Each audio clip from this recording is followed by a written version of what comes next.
Good morning students, स्वागत है आप सभी का हमारे चैनल स्टडी विद अभिमान में। तो आज मैं आपके लिए यूपी बोर्ड एग्ज़ाम 2021 के लिए क्लास 10th के लिए इंग्लिश की क्लास लेकर आई हूँ। तो अगर अभी तक आपने हमारे चैनल स्टडी विद अभिमान को सब्सक्राइब नहीं किया है तो चैनल को सब्सक्राइब कर लीजिए और बेल आइकन पर क्लिक कर लीजिए। तो चलिए फिर आज की इस वीडियो को हम स्टार्ट करते हैं। तो आज के इस वीडियो में आपको पढ़ाने वाली हूँ जो आप में आपके इंग्लिश में जो आपका पोएट्री का सेक्शन है उसका लेसन फर्स्ट यहाँ पर हम पढ़ने वाले हैं। तो आपका पोएट्री में फर्स्ट लेसन कौन सा है, वो है आपका द फाउंटेन। तो इससे पहले मैंने आपके इंग्लिश में जो आपका प्रोज का सेक्शन है उसमें जो आपका फर्स्ट लेसन है द इंचेंटेड पूल उसको कम्प्लीटली फिनिश करवा दिया है। अगर आपने वो सारी वीडियो ना देखी हो तो आप चैनल पर जाकर उस वीडियो को देख सकते हैं। आपके 10th क्लास की इंग्लिश की प्लेलिस्ट जो है वो बना दी गई है, तो आप वहाँ पर जाकर प्लेलिस्ट वाले सेक्शन में जाएंगे तो वहाँ पर आपको सारी वीडियो मिल जाएंगी। अगर आपने वो वीडियो ना देखी हो तो आप वहाँ से उस वीडियो को देख सकते हैं। और इसके अलावा आपको इस चैनल पर जितने भी आपके 10th क्लास के जितने भी आपके सब्जेक्ट हैं सभी सब्जेक्ट की प्रिपरेशन यहाँ पर आपको कराई जाती है, वो भी बिल्कुल फ्री में। बस आपको क्या करना है, आपको चैनल को सब्सक्राइब कर लेना है और चैनल से जुड़ जाना है। यहाँ पर आपके जितने भी 10th क्लास के सब्जेक्ट हैं सभी सब्जेक्ट की प्रिपरेशन यहाँ पर कराई जाती है।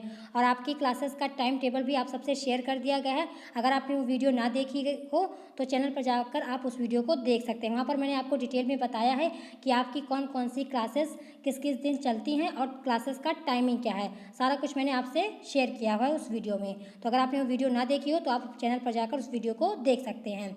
तो चलिए फिर आज की इस वीडियो को हम स्टार्ट करते हैं। तो आज की इस वीडियो में हम पढ़ने वाले हैं आपके पोएट्री का लेसन फर्स्ट जो कि है द फाउंटेन।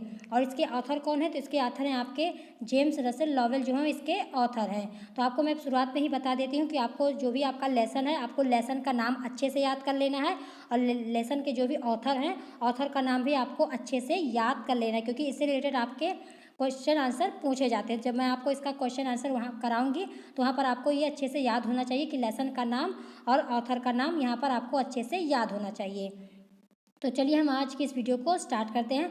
तो आपका यहाँ पे फर्स्ट लेसन है आपका द फाउंटेन। तो फाउंटेन का मतलब क्या होता है आपका, तो फाउंटेन का मतलब आपका होता है फव्वारा। तो आपको यहाँ पर जो आपका ये पोइट्री का फर्स्ट लेसन है यहाँ पर आपको फव्वारे के बारे में जो आपके ऑथर हैं उन्होंने यहाँ पर फव्वारे के बारे में डिटेल में बताया हुआ है। कभी अपनी भावना जो है फव्वारे के प्रति उसकी क्या भावना है वही भावना उसने यहाँ पर आपको इस कविता के माध्यम से व्यक्त की है। तो चलिए हम वीडियो को स्टार्ट करते हैं। तो आपका यहाँ पे लिखा हुआ है कि into the sunshine full of the light leaping and flashing from from morn till night. तो ये आपका यहाँ पे ये लाइन लिखी हुई है। अब आपका यहाँ पे कई सारे यहाँ पे आपके वर्ड लिखे हुए हैं। तो जैसे आपका यहाँ पे लिखा हुआ है इन टू द सनशाइन, तो आपका यहाँ पे सनशाइन की हिंदी मीनिंग क्या हो जाती है, तो सनशाइन की आपकी हिंदी मीनिंग हो जाती है सूर्य की रोशनी या सूर्य का प्रकाश। ये आपकी इसकी हिंदी मीनिंग हो जाती है। फिर इसके बाद आपका लिखा हुआ है full of the light leaping and flashing. अब आपका यहाँ पे लिखा हुआ है लीपिंग वर्ड, तो लीपिंग वर्ड की हिंदी मीनिंग क्या हो जाएगी आपकी, तो लीपिंग वर्ड की आपकी हिंदी मीनिंग हो जाएगी उछलते हुए। क्या हो जाएगी आपकी इसकी हिंदी मीनिंग, इसकी हिंदी मीनिंग आपकी हो जाएगी उछलते हुए। फिर इसके बाद आपका लिखा हुआ है फ्लैशिंग, तो फ्लैशिंग की हिंदी मीनिंग क्या हो जाएगी आपकी, फ्लैशिंग की हिंदी मीनिंग हो जाएगी आपकी चमकते हुए। फिर इसके बाद आपका यहाँ पे लिखा हुआ है फ्रॉम मॉर्न टिल नाइट। आपका क्या लिखा हुआ है, फ्रॉम मॉर्न टिल नाइट। तो आपका यहाँ पे इसकी हिंदी मीनिंग क्या हो जाएगी आपकी, जो आपका यहाँ पे लिखा हुआ है फ्रॉम मॉर्न टिल नाइट, तो इसकी आपकी कंप्लीट हिंदी मीनिंग क्या हो जाएगी आपकी सुबह से रात तक। जैसा कि आपका यहाँ पे लिखा हुआ है ना फ्रॉम मॉर्न टिल नाइट, तो इसकी हिंदी मीनिंग आपकी हो जाएगी सुबह से रात तक।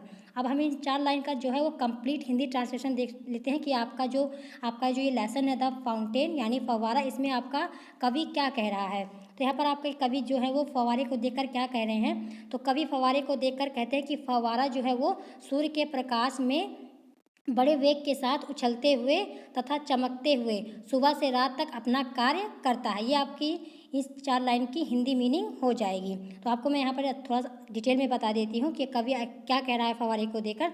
तो कवि जो है फव्वारे को देखकर क्या कह रहा है कि जो फव्वारा जो है वो सूर्य के प्रकाश की तरह चमकता रहता है, उछलता रहता है और दिन भर सुबह से लेकर रात तक अपना कार्य करता रहता है। तो जैसे कि आपने फव्वारा देखा होगा, फव्वारा जो है आपका इस तरह से रहता है, हमेशा वो उछलता रहता है। तो यही बात जो है वो कवि यहाँ पर कह रहा है। तो कवि यहाँ पर फव्वारे के प्रति उसके क्या भाव हैं, उसने अपने भाव यहाँ पर कहे हैं। तो आपका यहाँ पे लिखा हुआ है, इसकी हिंदी मीनिंग मैंने आपको यहाँ पे बता दी कि कवि क्या कह रहा है, कि कवि फव्वारे को देखकर कह रहा है कि फव्वारा जो है वो सूर्य के प्रकाश में जो है वो बड़े वेग के साथ उछलते हुए तथा चमकते हुए सुबह से रात तक अपना काम करता रहता है। ये आपकी यहाँ पर इस 4 लाइन की हिंदी मीनिंग हो जाएगी। अब इसके आगे देख लेते हैं, इसके आगे आपका क्या लिखा हुआ है। इसके आगे आपका यहाँ पे लिखा हुआ है कि into the moonlight whiter than snow waving so flower like when the wind blow. आपका यहाँ पे क्या लिखा हुआ है, आपका यहाँ पे लिखा हुआ है कि into the moonlight, फिर आपका इसमें लिखा हुआ है कि whiter than snow waving so flower like when the wind blow. तब इसकी हिंदी मीनिंग हम आप देख लेते हैं, जो आपके यहाँ पे ये 4 लाइन लिखी हुई है। अब इसका कंप्लीट हिंदी ट्रांसलेशन क्या हो जाएगा कि इस लाइन में आपके कवि जो है वो क्या कहना चाह रहे हैं। तो कवि क्या कह रहा है, कवि कह रहा है कि चांद की रोशनी में फव्वारे का वर्णन करते हुए कवि कह रहे हैं, क्या कह रहे हैं कवि जो है चांद की रोशनी में फव्वारे का वर्णन करते हुए कह रहे हैं कि चांदनी रात में फव्वारा जो है बर्फ से अधिक सफ़ेद दिखाई पड़ता है। तो कवि यहाँ पर क्या कहना चाह रहे हैं, कवि ये कहना चाह रहे हैं कि जब चांद निकलता है रात में तो जो फव्वारा है, फव्वारे की जो फव्वारा है वो जो बर्फ़ होती है उससे भी ज़्यादा सफ़ेद दिखाई पड़ रहा है। ये कवि यहाँ पर कह रहे हैं, क्या कह रहे हैं कवि यहाँ पर कह रहे हैं कि चांदनी रात में फव्वारा जो है बर्फ़ से भी अधिक सफ़ेद दिखाई पड़ता है। फिर इसके बाद आपका लिखा हुआ है कि waving so flower like when the winds blow. अब इसकी हिंदी मीनिंग क्या हो जाएगी, इसकी आपकी हिंदी मीनिंग हो जाएगी कि जब हवाएं चलती हैं, जब यहाँ पर आपका लिखा हुआ है ना विंड ब्लो, तो आपका इसकी हिंदी मीनिंग क्या हो जाएगी, विंड ब्लो की इसकी हिंदी मीनिंग हो जाएगी हवा का चलना। तो आपका यहाँ पे लिखा है कि जब हवाएं चलती हैं तब यह फूलों की तरह हिलता हुआ दिखाई पड़ता है। तो आपका कवि यहाँ पर क्या कहना चाह रहे हैं, इन 4 लाइन में कवि आपके यहाँ पर ये कहना चाह रहे हैं कि जो फव्वारा है, जब चांदनी रात होती है तो चांदनी रात में जो है वो फव्वारा जो है वो बर्फ़ से भी ज़्यादा सफ़ेद दिखाई पड़ता है, और जब हवा चलती है तब यह फूलों की तरह हिलता हुआ दिखाई पड़ता है फव्वारा। तो यहाँ पर जितनी भी बातें कही जा रही हैं लेखक आपके कवि के द्वारा, वो आपकी फव्वारे के बारे में ही वो कह रहा है। तो आपकी इसका यहाँ पर इन 4 लाइन की हिंदी मीनिंग मैंने आपको यहाँ पर बता दी। अब इसके बाद देख लेते हैं आपका क्या दिया हुआ है। इसके बाद आपका यहाँ पे दिया है कि into the star light rushing in spray happy at midnight happy by day. अब आपका यहाँ पे ये लिखा हुआ है, आपका यहाँ पे लिखा हुआ है कि इनटू द स्टार लाइट। अब स्टार लाइट की हिंदी मीनिंग क्या हो जाएगी आपकी, स्टार लाइट की आपकी हिंदी मीनिंग हो जाएगी, आपका यहाँ पे हो जाएगा, आपका यहाँ पे इसका जो आपका यहाँ पे लिखा हुआ है ना स्टार लाइट, तो इसका मतलब हो जाएगा कि तारों की रोशनी में। क्या हो जाएगा आपका इसका हिंदी मीनिंग, इसकी हिंदी मीनिंग आपकी हो जाएगी तारों की रोशनी में, ये आपकी इसकी हिंदी मीनिंग हो जाएगी। फिर इसके बाद आपका यहाँ पे लिखा हुआ है रशिंग इन स्प्रे। अब यहाँ पे आपका लिखा हुआ है रशिंग, तो रशिंग की हिंदी मीनिंग क्या हो जाएगी, तेज़ी से चलते हुए। क्या हो जाएगी इसकी हिंदी मीनिंग, तेज़ी से चलते हुए। Happy at midnight happy by day. अब इस हम 4 लाइन का कंप्लीट हिंदी ट्रांसलेशन देख लेते हैं कि इस लाइन में आपके कवि जो है वो क्या कह रहे हैं। तो आपका यहाँ पे हो जाएगा कि कवि क्या कहता है, कवि कहता है कि फव्वारा, आपका यहाँ पे लिखा हुआ है ना इनटू द स्टार लाइट, तो कवि कह रहा है कि फव्वारा जो है वो तारों की रोशनी में तेज़ी से चलता हुआ फुहारे फेंकता रहता है। जैसा आपका यहाँ पे लिखा हुआ है कि इनटू द स्टार लाइट, तो इसका मतलब क्या हो जाएगा कि फव्वारा जो है तारों की रोशनी में तेज़ी से चलता हुआ, जैसे मैंने आपको यहाँ पे बताया ना कि रशिंग की हिंदी मीनिंग क्या हो जाती है, तेज़ी से चलते हुए। तो आपका यहाँ पे लिखा हुआ है कि तेज़ी से चलता हुआ फुहारे फेंकता रहता है। तो आपका यहाँ पर स्प्रे लिखा है, तो स्प्रे का मतलब क्या होता है, फव्वारा, मतलब फव्वारा फेंकना, जैसे आप स्प्रे जो होता है इस तरह से, उसी के बारे में यहाँ पर आपको बताया गया है। तो आपका यहाँ पे लिखा हुआ है कि into the star light rushing in spray, तो आपका इसका क्या हो जाएगा हिंदी मीनिंग कि कवि कहता है कि फव्वारा तारों की रोशनी में तेज़ी से चलता हुआ फुहारे फेंकता रहता है। फिर आपका लिखा हुआ कि हैप्पी एट मिडनाइट, फिर इसकी हिंदी मीनिंग क्या हो जाएगी आपकी, इसकी आपकी हिंदी मीनिंग हो जाएगी कि आधी रात के समय भी प्रसन्न दिखाई पड़ता है और दिन के समय भी प्रसन्न है। ये आपकी यहाँ पे इसकी हिंदी मीनिंग हो जाएगी। जैसा कि आपका यहाँ पे लिखा हुआ है हैप्पी एट मिडनाइट, तो मिडनाइट का मतलब क्या होता है आपका, इसकी हिंदी मीनिंग आधी रात, यानी जब आधी रात होती है तब उसको हम बोलते हैं मिडनाइट। तो जो आपका फव्वारा है वो आधी रात के समय भी खुश रहता है और दिन के समय में भी वो हमेशा खुश रहता है, यही आपके कवि जो हैं यहाँ पर कह रहे हैं। अब इसके बाद देख लेते हैं, इसके बाद आपके क्या लाइन लिखी हुई है। इसके बाद आपका यहाँ पे लिखा हुआ है कि ever in motion blithesome and cheery still climbing heavenward never a weary. अब आपका यहाँ पे लिखा हुआ है आपका एवर इन मोशन, तो मोशन का मतलब क्या होता है आपका गति। फिर आपका यहाँ पे लिखा हुआ है ब्लित्सम, तो ब्लित्सम की हिंदी मीनिंग क्या हो जाती है, ब्लित्सम की आपकी हिंदी मीनिंग हो जाती है कि प्रसन्न रहना या खुश होना। फिर आपका यहाँ पे लिखा हुआ है चेरी। अब चेरी का मतलब क्या हो जाता है? चेरी का मतलब हो जाता है कि बहुत ज़्यादा प्रफुल्लित होना या बहुत ज़्यादा खुश होना, इसका भी आपका यही मतलब हो जाता है। फिर आपका लिखा हुआ है स्टिल क्लाइंबिंग हेवनवर्ड। अब आपका यहाँ पे लिखा हुआ है क्लाइंबिंग, तो क्लाइंबिंग का आप जानते होंगे इसकी हिंदी मीनिंग क्या होती है? चढ़ना, यानी ऊपर की तरफ चढ़ना, ये आपकी क्लाइंबिंग की हिंदी मीनिंग हो जाती है। फिर आपका यहाँ पे लिखा हुआ है हेवनवर्ड, तो हेवनवर्ड की मतलब क्या आपका क्या हो जाएगा इसका हिंदी मीनिंग? इसकी हिंदी मीनिंग आपकी हो जाएगी आकाश की ओर। क्या हो जाएगी इसकी हिंदी मीनिंग? जो आपका यहाँ पे लिखा हुआ है हेवनवर्ड, तो आपकी इसकी हिंदी मीनिंग हो जाएगी आकाश की ओर। अब इसका यहाँ पे इसके बाद आपका लिखा हुआ है अवेरी, तो अवेरी का मतलब आपका क्या होता है? तो वेरी का मतलब होता है आपका थका हुआ। अब हम इस 4 लाइन का हिंदी ट्रांसलेशन देख लेते हैं कि कंप्लीट इसका हिंदी ट्रांसलेशन आपका क्या हो जाएगा। इसका आपका कंप्लीट हिंदी ट्रांसलेशन यहाँ पे हो जाएगा कि कवि कहता है कि फव्वारा जो है सदैव गतिशील अवस्था में और प्रसन्न रहता है। जैसा कि आपका यहाँ पे लिखा हुआ है एवर इन मोशन, तो जो आपका फव्वारा है वो हमेशा जो है वो गतिशील अवस्था में रहता है और हमेशा प्रसन्न रहता है और हमेशा खुश रहने की कोशिश करता रहता है, वो कभी दुखी नहीं होता। ये आपके यहाँ पे जो ऑथर हैं, आपके जो कवि हैं, वो यहाँ पर ये कहना चाह रहे हैं। क्या कहना चाह रहे हैं? कवि कहता है कि फव्वारा सदैव गतिशील अवस्था में और प्रसन्न रहता है, यानी वो हमेशा खुश रहता है। सदैव ऊपर की ओर चलता है। आपका जो फव्वारा है वो सदैव ऊपर की ओर चलता है और अपने कार्य से कभी थकता नहीं। जैसा कि मैंने आपको बताया यहाँ पर ना कि अब वेरी का मतलब क्या होता है? थका हुआ। तो जो फव्वारा वो हमेशा अपना कार्य करता रहता है और कभी थकता नहीं है। ये आपका यहाँ पर इसका कंप्लीट हिंदी ट्रांसलेशन हो जाएगा। मैं अब एक बार आपको फिर से बता देती हूँ ताकि आप अच्छे से इसको समझ लें। आपका यहाँ पे क्या लिखा हुआ है? Ever in motion. अब ये कवि क्या कहना चाह रहे हैं? कवि ये कहना चाह रहा है कि फव्वारा जो है सदैव गतिशील अवस्था में रहता है और हमेशा खुश रहता है। सदैव ऊपर की ओर चलता है और अपना कार्य जो है कभी ना थके हुए हमेशा करता रहता है।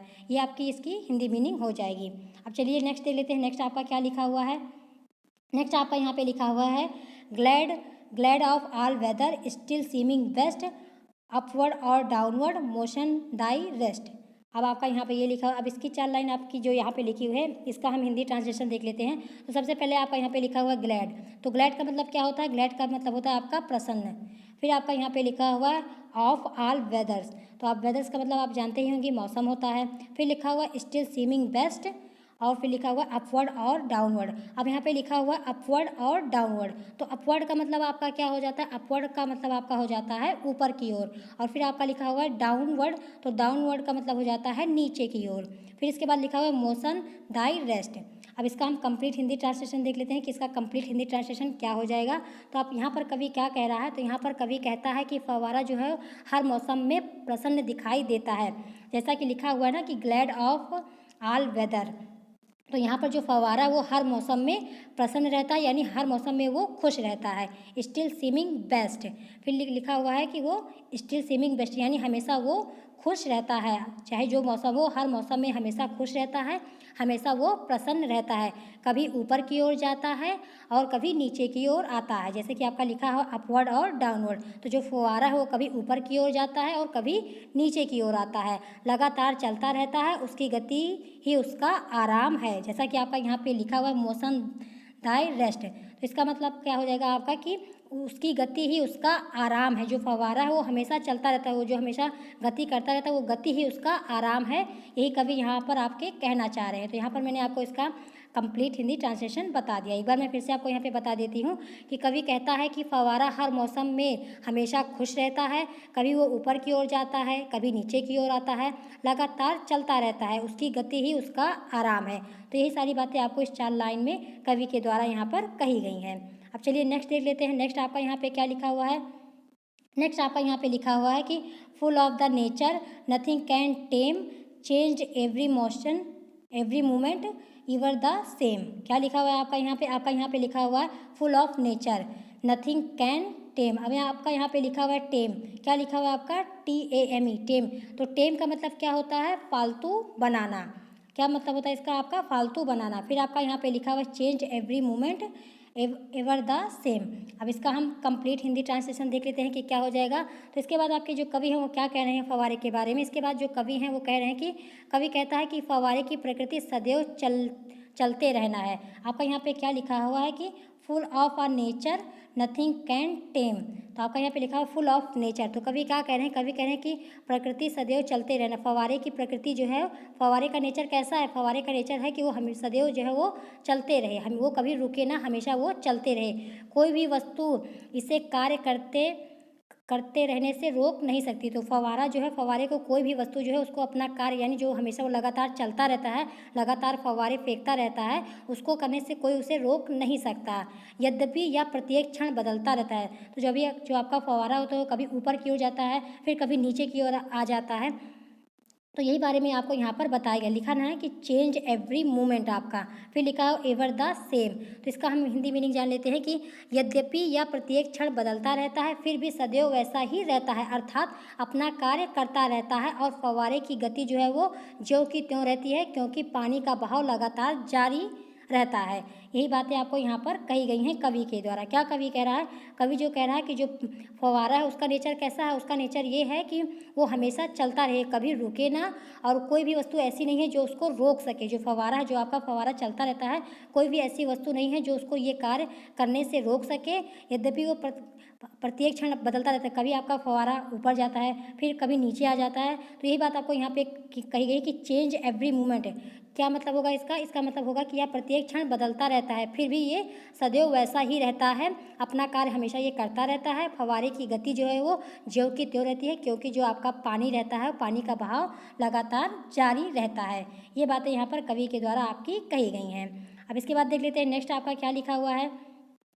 नेक्स्ट आपका यहाँ पे लिखा हुआ है सीजलेस अस्पेयरिंग, सीजलेस कंटेंट, डार्कनेस और सनशाइन, दाई एलिमेंट।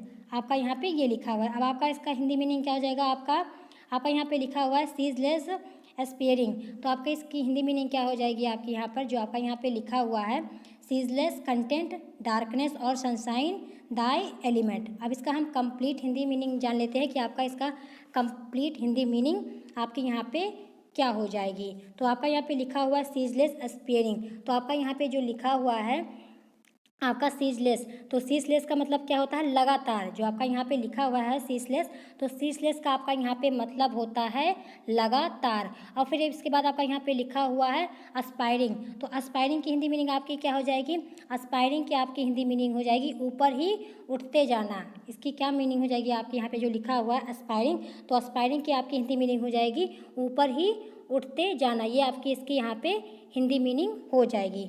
अब इसका हम कंप्लीट हिंदी ट्रांसलेशन देख लेते हैं। आपका इसका कंप्लीट हिंदी ट्रांसलेशन आपका क्या हो जाएगा कि आपकी इस लाइन में जो है वो कवि क्या कह रहे हैं। तो इसके बाद आपके जो कवि हैं वो कह रहे हैं कि कवि कहता है कि फव्वारा जो है सदैव ऊपर की ओर ही चलता है। तो आपका यहाँ पे लिखा हुआ है सीजलेस अस्पेयरिंग। तो अस्पेयरिंग का मैंने आपको मतलब बताया है कि ऊपर की ओर चलना। तो कवि क्या कह रहा है, कवि कह रहा है कि फव्वारा सदैव ऊपर की ओर चलता है, किंतु यह अपनी प्रगति से संतुष्ट है। यहाँ पर आपका लिखा हुआ है ना सीजलेस कंटेंट, डार्कनेस और सनशाइन, दाई एलिमेंट। तो आपका इसका क्या हो जाएगा मतलब, आपका यहाँ पे इसका मतलब हो जाएगा कि कवि कहता है कि फव्वारा सदैव ऊपर की ओर चलता है, किंतु यह अपनी प्रगति से संतुष्ट है, चाहे दिन हो या रात, उसका स्वभाव ज्यों का त्यों ही रहता है।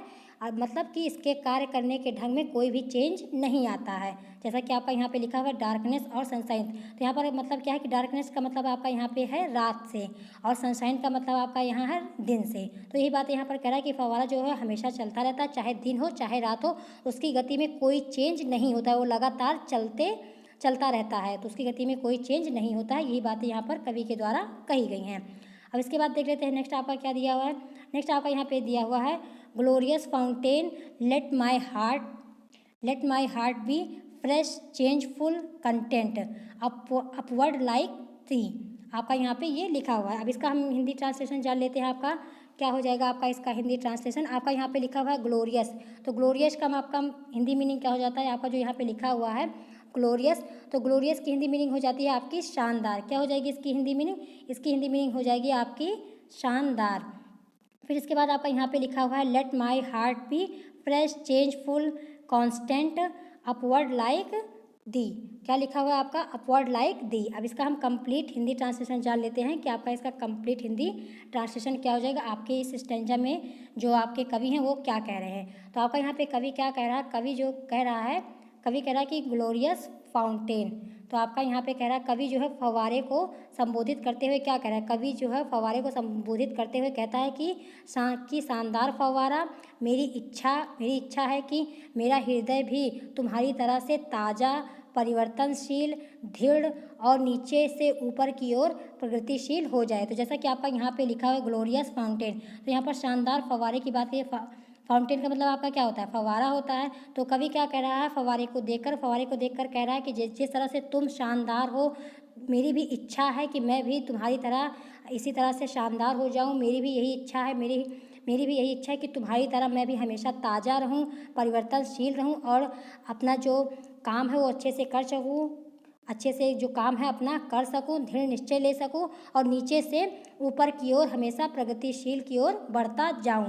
यही आपका यहाँ पे कवि कह रहा है। तो आपके यहाँ पे इसका ये हिंदी मीनिंग आपका यहाँ पे हो जाएगा। एक बार मैं आपको फिर से बता देती हूँ क्या हो जाएगा आपका, कि फव्वारे को संबोधित करते हुए कवि क्या कर रहा है। तो फव्वारे को संबोधित करते हुए कवि कहता है कि ये शानदार फव्वारा है, मेरी भी इच्छा है कि मैं इस फव्वारे की तरह, मेरा भी हृदय जो है वो इसी की तरह हमेशा ताज़ा हो जाए, हमेशा परिवर्तनशील हो जाए, दृढ़ रहे और नीचे से ऊपर की ओर प्रगतिशील हो जाए। आपका यहाँ पर इसका ये कंप्लीट हिंदी ट्रांसलेशन आपका यहाँ पे हो जाएगा, जो आपके यहाँ पे ये लाइन लिखी हुई है। तो आज के इस वीडियो में मैंने आपकी जो यहाँ पे आपका जो पोइट्री का फर्स्ट लेसन था द फाउंटेन, आपका यहाँ पे जो भी आपके स्टैंजा दिए हुए थे सारे स्टैंजा की मैंने आपको यहाँ पर कंप्लीट हिंदी ट्रांसलेशन करा दिया है।